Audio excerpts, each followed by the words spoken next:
رسول اللہ الصلاۃ والسلام علیک یا حبیب اللہ۔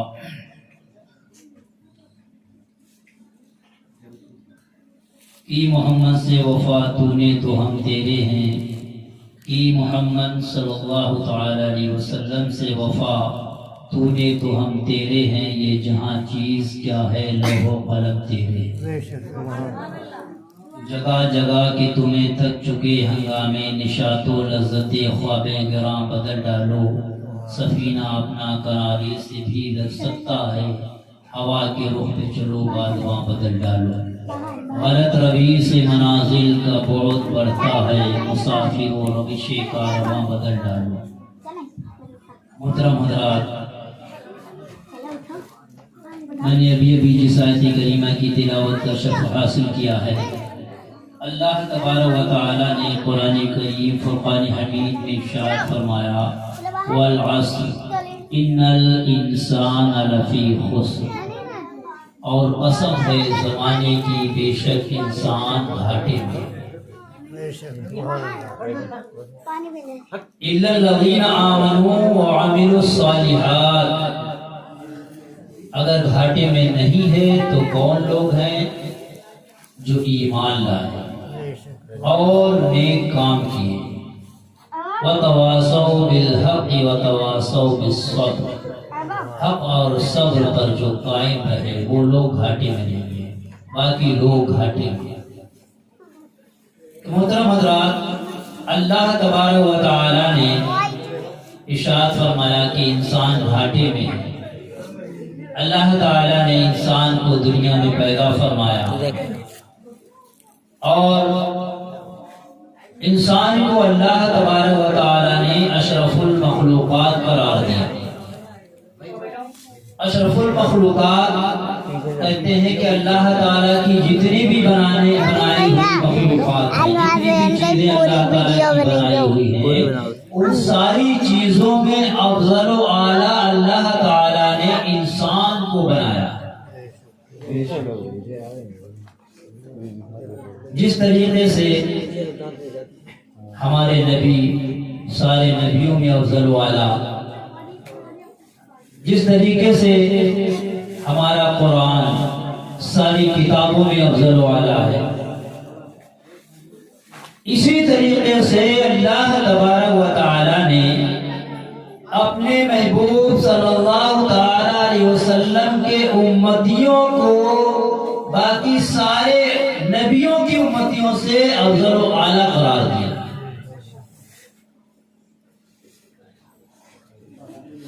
اور کیوں نہ ہو،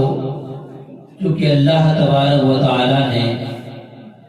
اس سے پہلے ہمارے نبی صلی اللہ علیہ وسلم سے پہلے جتنے بھی انبیاء کرام اس دنیا میں مبعوث فرمائے، کم و بیش 1,24,000 یا 2,24,000 انبیاء کرام جو اس دنیا میں تشریف لائے، دعوت و تبلیغ کا سلسلہ انہوں نے جاری رکھا، اور سب سے آخر میں اللہ تبارک و تعالی نے اپنے محبوب پاک صاحب الاولاد، بے کسوں کے کس، بے بسوں کے بس، ٹوٹے دلوں کے سہارا اللہ تبارک و تعالی کے پیارے جناب احمدی مجتبی محمدی مصطفیٰ صلی اللہ تعالی علیہ وسلم کو اس دنیا میں مبعوث فرمایا۔ اور ہمارے آقا صلی اللہ علیہ وسلم کو دنیا میں بھیجنے کے بعد اللہ تبارک و تعالی نے یہ مہر لگا دی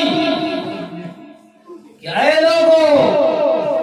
جتنے بھی انبیاء دنیا پہ آنے والے تھے سب آ چکے ہیں،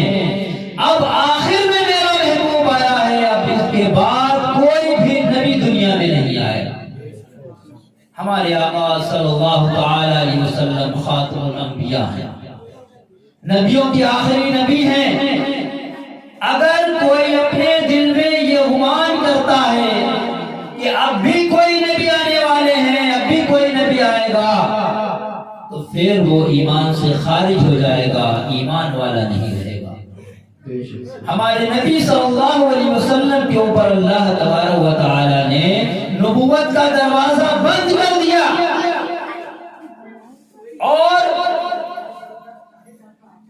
نبی کریم صلی اللہ علیہ وسلم کے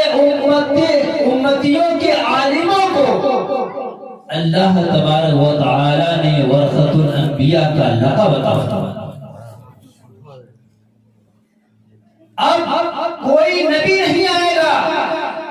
اللہ تعالیٰ کے دین کی تبلیغ کرنے کے لیے، اللہ تعالیٰ کا دین پھیلانے کے لیے، لوگوں تک پہنچانے کے لیے کوئی نبی نہیں آئے گا،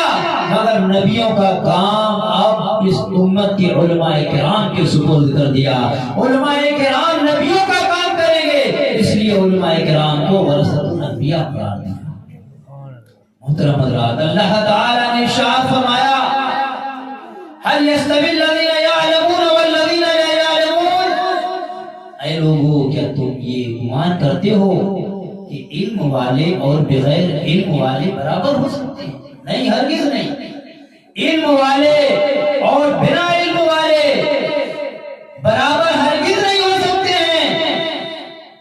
اللہ تبارک و تعالی نے علماء کرام کا مرتبہ وہ بلند و بالا فرما دیا۔ جو علماء ربانی جین ہیں، جن کے دلوں میں اللہ تعالیٰ کی خشیت ہے، جو اللہ تعالیٰ سے ڈرنے والے ہیں، احکام السنت کے جو عامل ہیں، ان علماء کرام کے مراتب کو اللہ تعالیٰ نے بہت ہی بلند و بالا قرار دیا۔ ہمارے آقا صلی اللہ تعالیٰ علیہ وسلم اس دنیا میں تشریف لائے۔ آقا کریم صلی اللہ علیہ وسلم نے دعوت و تبلیغ کا سلسلہ شروع فرمایا۔ پیارے آقا صلی اللہ تعالی علیہ وسلم نے جب دعوت و تبلیغ کا سلسلہ آپ نے شروع فرمایا تو بہت سارے لوگوں نے آپ کا مذاق اڑایا، بہت سارے لوگوں نے آپ کو اذیتیں دی، آپ کو تکلیفیں دی، آپ کو مصیبتوں کا سامنا کرنا پڑا۔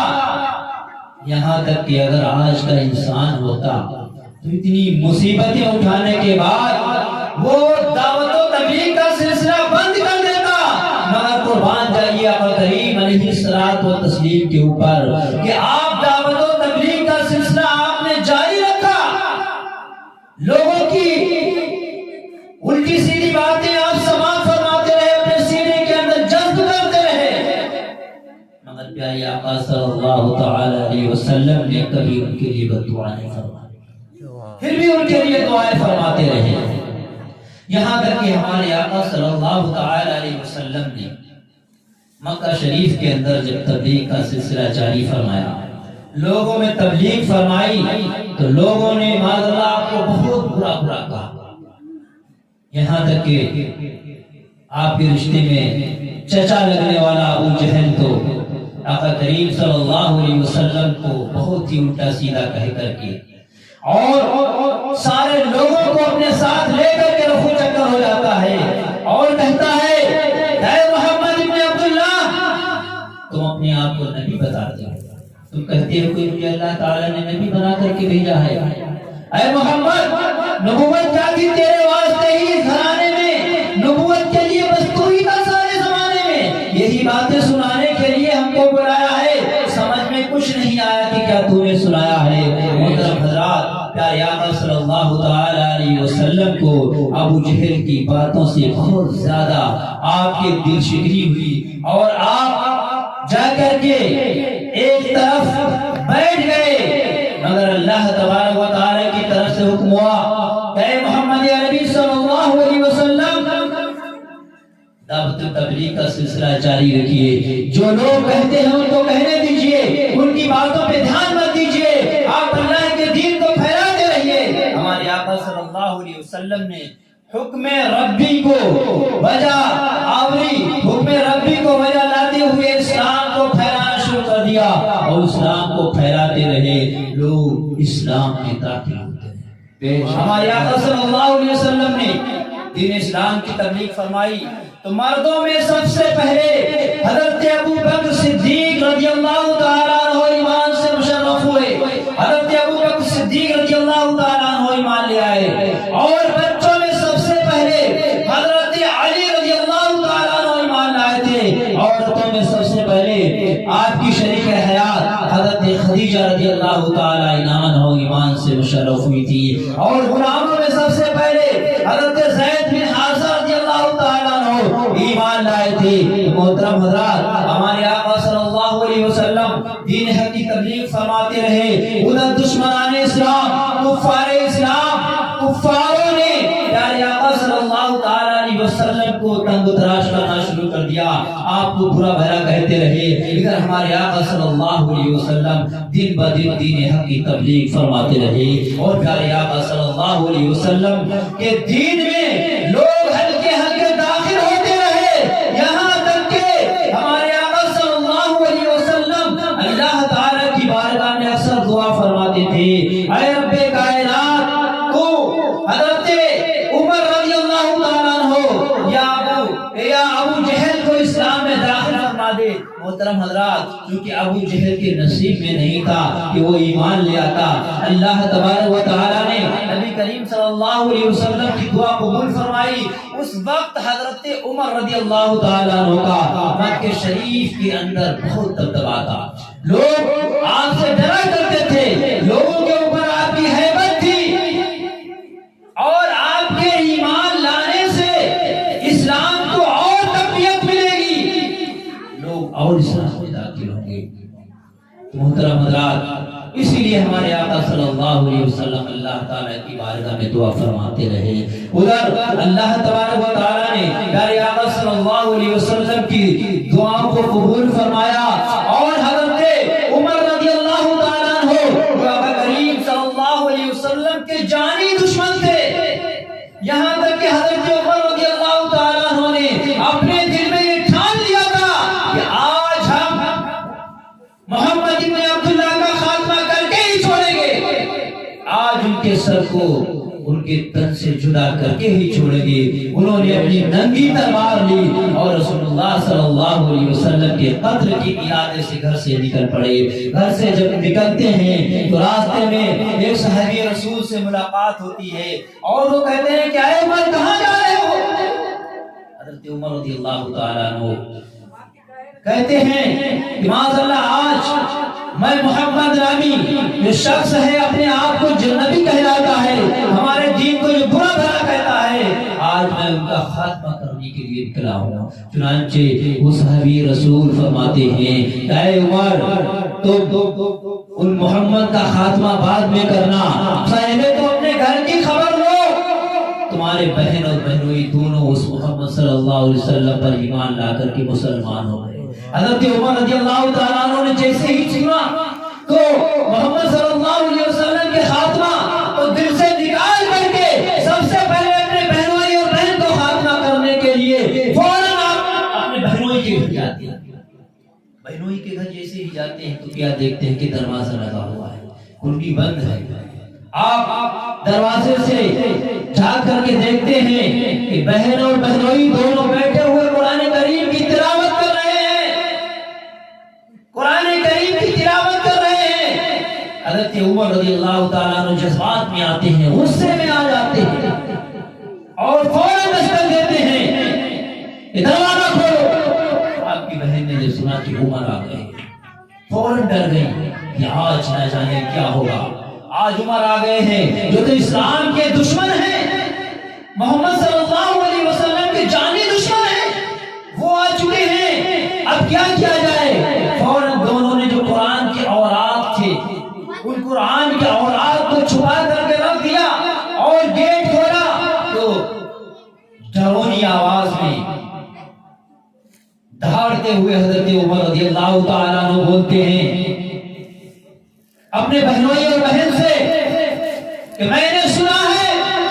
تو محمد عربی صلی اللہ علیہ وسلم پر ایمان لا چکے ہو، وہ محمد عربی جو ہمارے دین کے دشمن ہیں، جو ہمارے خداؤں کو برا بھلا کہہ رہے ہیں، ان کے اوپر تم ایمان لا چکے ہو۔ اور اپنے بہنوئی کو مارنا شروع کر دیا، اتنا مارا کہ ان کو لہو لہاد کر دیا، ان کے جسم سے خون بہنے لگا۔ ادھر جب آپ کی بہن اپنے شوہر کو بچانے کے لیے دوڑتی ہے تو بہن کو بھی مارنے لگتی ہو، بہن کو بھی بہت زیادہ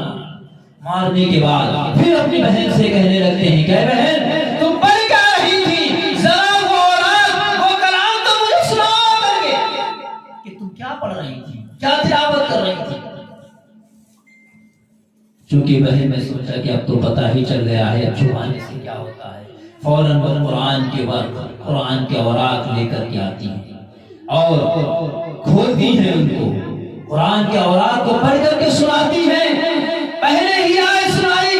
سبح للہ ما فی السماوات و ما فی الارض، زمین و آسمان میں جتنی بھی چیزیں ہیں وہ سب اللہ تعالیٰ کی پاکی بیان کرتی ہیں، تعریف کرتی ہیں۔ جیسے ہی آیت مقدسہ حضرت عمر رضی اللہ تعالیٰ عنہ کے کانوں میں گئی، آپ کی دل کی دنیا بدل جاتی ہے۔ وہی عمر جو جنگی تلوار لے کر کے محمد عربی کا خاتمہ کرنے کے لیے آئے ہیں، وہی عمر جب قرآن کریم کے اوراق کو سنتے ہیں تو ان کی دل کی دنیا بدل جاتی ہے اور فوراً آپ محمد عربی صلی اللہ علیہ وسلم کے قتل کے ارادے کو بدل کر ان کے اوپر ایمان لانے کے لیے فوراً وہاں سے روانہ ہو جاتے ہیں۔ بے شک، سبحان اللہ، سبحان اللہ، ماشاء اللہ۔ حضرت مولانا اویس صاحب بھی آ چکے ہیں، آپ بہت ہی بہترین خطاب حضرت کا بھی سماعت فرمائیں گے، بس تھوڑی دیر آپ حضرات کے سامنے حاضر ہوں۔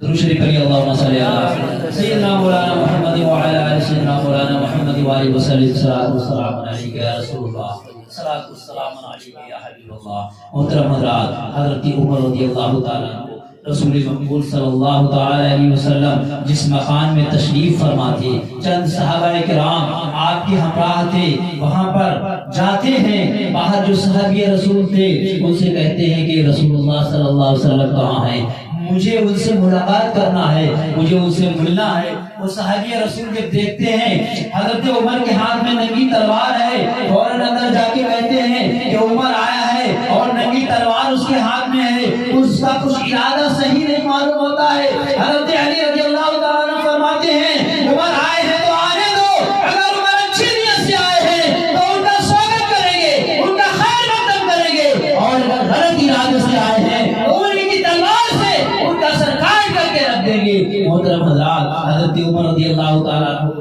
رسول کریم صلی اللہ علیہ وسلم کی جب بارگاہ میں جاتے ہیں تو کہاں جو آپ کے جانی دشمن تھے وہی عمر اور رسول کریم صلی اللہ علیہ وسلم کے قدموں میں اپنا سر رکھ دیتے ہیں اور عرض کرتے ہیں یا رسول اللہ صلی اللہ علیہ وسلم، میں کلمہ پڑھ کر کے مسلمان ہوتا ہوں، مجھے مسلمان کر لیجئے، مجھے پتہ چل گیا ہے کہ آپ آخری نبی ہیں، اللہ کے سچے نبی ہیں۔ حضرت عمر رضی اللہ تعالیٰ عنہ کلمہ پڑھ کر کے آپ اسلام سے جڑ گئے، اور جب آپ اسلام سے جڑ گئے تو اسلام کو ایک تقویت مل گئی، اسلام کو ایک طاقت مل گئی۔ حضرت عمر رضی اللہ تعالیٰ عنہ سے ایمان لانے سے پہلے ابھی تک جو چھپ چھپ کے نمازیں پڑھی جاتی تھی، حضرت عمر رضی اللہ تعالیٰ عنہ نے اعلان فرما دیا کہ اب ہم چھپ چھپ کر عبادت نہیں کریں گے، اب ہم کھلا عبادت کریں گے، دیکھنے کے کون روکتا ہے۔ بے شک، سبحان اللہ۔ حضرت عمر رضی اللہ تعالیٰ عنہ کو اسلام میں جب آپ داخل ہو گئے تو اسلام کو ایک نیا رنگ مل گیا اور اسلام کے اندر ایک طاقت مل گئی۔ پھر ہمارے آقا صلی اللہ تعالیٰ علیہ وسلم دین حق کی تبلیغ فرماتے رہے اور لوگ ہلکے ہلکے دین اسلام میں کثیر تعداد میں داخل ہو چکے اور لوگوں نے اسلام فرما لیا۔ محترم حضرات، جب مکے والوں نے سخت ظلم و ستم کیے ہمارے آقا صلی اللہ علیہ وسلم کے اوپر، تو ہمارے آقا صلی اللہ علیہ وسلم نے مکے شریف سے طائف کا سفر طے کیا۔ مکے شریف سے تقریباً لگ بھگ 100-125 کلومیٹر دور طائف کا ایک میدان ہے، ایک طائف شہر تھا، وہاں کا سفر کیا ہمارے آقا صلی اللہ علیہ وسلم نے اور سوچا کہ طائف والوں کو دین حق کی تبلیغ کی جائے، شاید وہ لوگ دین حق کو قبول کریں اور اسلام میں داخل ہوتے رہیں۔ مگر جو ہمارے آقا صلی اللہ علیہ وسلم طائف پہنچتے ہیں تو طائف والوں کا ایک رویہ الگ تھا۔ وہ لوگ جن کے بارے میں رسول اللہ صلی اللہ علیہ وسلم سوچتے تھے ان کو دین حق کی تبلیغ کی جائے گی، یہ اسلام میں داخل ہوتے رہیں گے، مگر وہ تو شدید آپ کے دشمن نکلے اور طائف والوں نے ہمارے آقا صلی اللہ علیہ وسلم کے اوپر بہت زیادہ ظلم و ستم کیے، اور یہاں تک کہ وہاں کے بچوں نے، وہاں کے نوجوانوں نے ہمارے آقا صلی اللہ تعالی علیہ وسلم کے اوپر پتھر برسانا شروع کر دیے۔ پیارے آقا صلی اللہ علیہ وسلم کا جسم مقدس لہو لہان ہو گیا، یہاں تک کہ آپ کے نالین مبارک میں خون جم گیا۔ اتنا ان لوگوں نے آقا تشدد کیا، یہاں تک کہ حضرت جبریل علیہ السلام کے ہمراہ پہاڑوں کا فرشتہ حاضر ہوتا ہے اور عرض کرتا ہے یا رسول اللہ صلی اللہ علیہ وسلم، طائف والوں نے آپ کے اوپر بہت زیادہ ظلم و ستم کیے ہیں، آپ ہمیں حکم دے کہ طائف یہ بستی جو دو پہاڑوں کے درمیان ہے، آپ مجھے حکم دے ہم ان دونوں پہاڑوں کو ایسے ملا دیں کہ ساری کی ساری بستی ان پہاڑوں میں دب کر کے فنا ہو جائے، ختم ہو جائے۔ مگر ہمارے آقا صلی اللہ تعالی علیہ وسلم کو تو اللہ تعالی نے رحمت للعالمین بنا کر کے بھیجا ہے، پوری دنیا کے لیے ہمارے آقا صلی اللہ علیہ وسلم رحمت بن کر تشریف لائے۔ طائف والوں نے اتنے ظلم و ستم کیے، آپ کے اوپر پتھر برسائے، آپ کے جسم مقدس لہو لہان ہو گیا، خون سے تربتر ہو گیا۔ فرشتے نے عرض کی یا رسول اللہ مجھے حکم دے میں دونوں پہاڑوں کو ملا دوں، مگر ہمارے آقا صلی اللہ علیہ وسلم نے ان کے لیے دعائیں فرمائیں کہ میں ان کے لیے بددعا کرنے کے لیے نہیں آیا ہوں، ان کو اللہ تعالیٰ سلامت رکھے، آنے والی ان کی نسلیں اسلام میں داخل ہوگی، اگر ان سے اسلام کو فائدہ نہیں پہنچائے تو ان کی نسلوں سے فائدہ پہنچے گا۔ بے شک سبحان اللہ۔ ہمارے نبی صلی اللہ تعالی علیہ وسلم کے دشمن مکے والے ہو گئے، ادھر مکے والوں نے آقا کریم صلی اللہ تعالی علیہ وسلم کے لیے ایک خطرناک پلاننگ تیار کی۔ جو کفار مکہ تھے وہ لوگ بیٹھ کر کے آپس میں پلاننگ کرنے لگے کہ محمد عربی کا خاتمہ کیسے کیا جائے۔ یہ اسلام کی تبلیغ فرما رہے ہیں اور لوگ اسلام میں داخل ہو رہے ہیں، ان لوگوں کو اسلام میں داخل ہونے سے کیسے روکا جائے؟ تو مکے میں ایک میٹنگ ان لوگوں نے کی، جس جگہ میٹنگ کی اس کا نام تھا دار الندوہ، نجد کا ایک میدان۔ دار الندوہ کے اندر سارے کے سارے لوگ کفار مکہ جمع ہوئے اور آپس میں مشورہ کرنے لگے کہ محمد عربی صلی اللہ علیہ وسلم کا خاتمہ کیسے کیا جائے۔ ہر انسان نے اپنی الگ الگ تدبیریں پیش کی۔ کسی نے کہا کہ محمد صلی اللہ علیہ وسلم کو ایک کوٹھی میں بند کر دیا جائے اور اسی میں وہ بند کافی دنوں تک جب بند رہیں گے تو وہی بند وہ ختم ہو جائیں گے۔ تو انہی لوگوں میں شیطان لعین ابلیس ایک بزرگ کی شکل میں داخل ہو گیا، اس نے بھی اپنا مشورہ پیش کرنے کے لیے وہ بھی ان لوگوں میں شامل ہو گیا اور کہنے لگا کہ نہیں، یہ تدبیر نہیں کی جائے، اگر ایسا کرو گے تو لوگوں کو پتا چل جائے گا کہ تم لوگوں نے محمد عربی کو قید کر لیا ہے، پھر ان کے خاندان والے اور بہت سارے لوگ مل کر کے تمہارے پر حملہ کر دیں گے اور تمہیں وہ لوگ قتل کر دیں گے، یہ تدبیر نہیں۔ کسی نے سوچا کہ محمد عربی صلی اللہ تعالی علیہ وسلم کو کسی طریقے سے ان کو خطرناک اونٹ پر بٹھا کر کے پہاڑوں میں چھوڑ دیا جائے اور وہ خطرناک اونٹ ان کو گرائے گا اور ان کا خاتمہ ہو جائے گا۔ تو لوگوں نے اس کی بھی اس دلیل کو، اس مشورے کو رد کر دیا۔ آخر میں ابو جہل نے اپنا ایک فیصلہ دیا، اس کے سارے کے سارے لوگ متفق ہو گئے اور کہنے لگے کہ اگر ایسا کرو گے، ایک کوئی انسان یا ایک قبیلے والا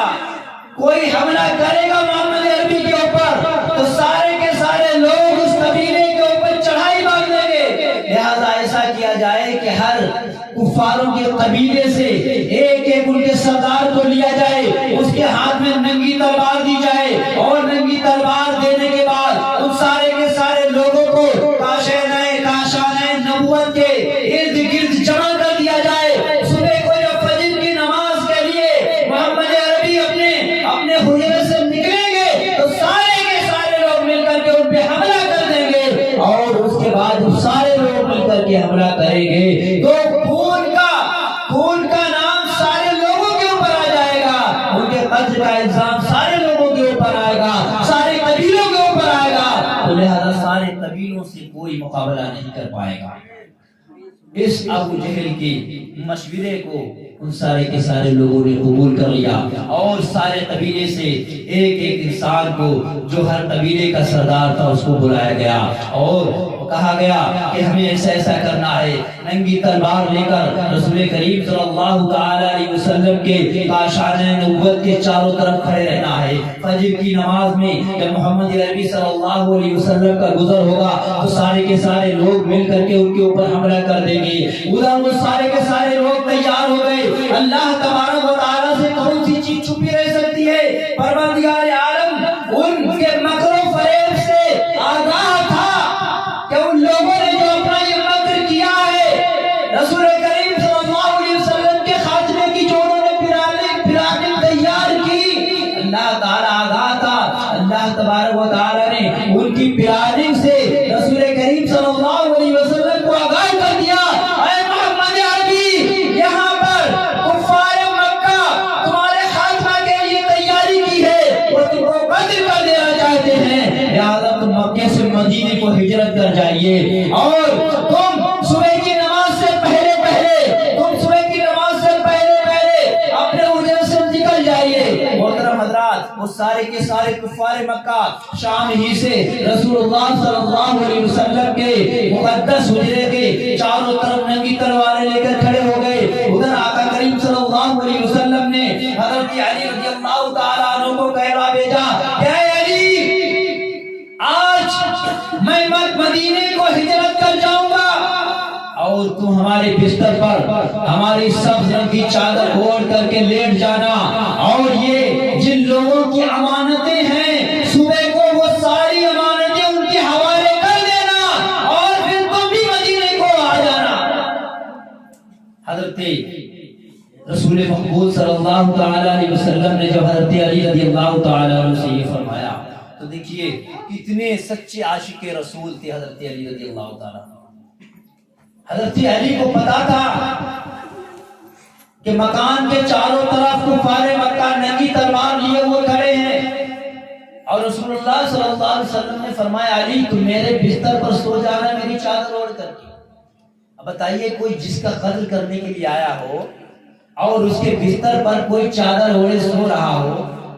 قاتل تو یہی سمجھے گا ہم جس کو قتل کرنے کے لیے آئے ہیں وہی لیتا ہے، مگر رسول اللہ صلی اللہ تعالی علیہ وسلم کے سچے غلام ہیں، سچے صحابی رسول حضرت علی رضی اللہ تعالی عنہ۔ حضرت علی یہ سمجھ گئے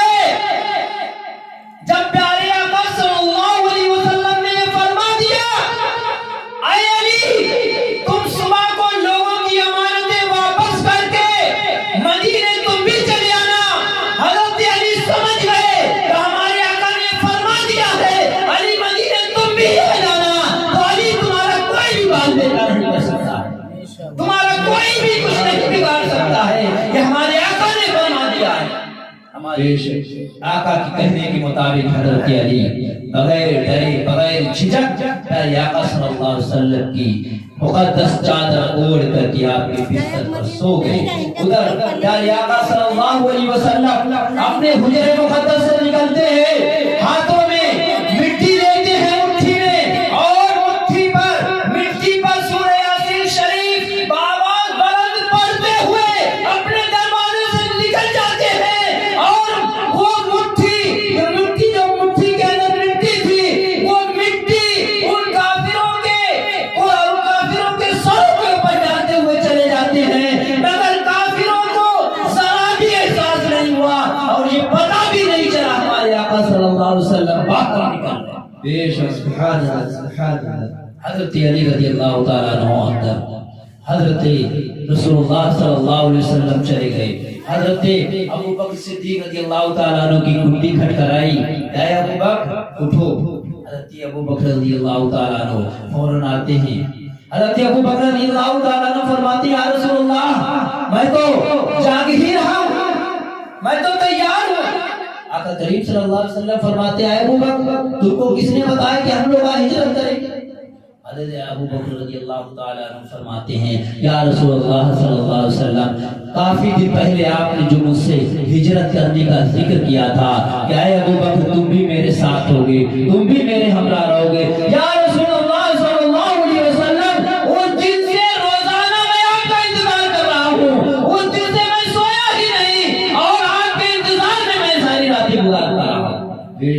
حضرت ابو بکر صدیق رضی اللہ تعالیٰ عنہ پیارے آقا صلی اللہ تعالیٰ علیہ وسلم کی ہمراہ ہجرت کرنے لگتے ہیں.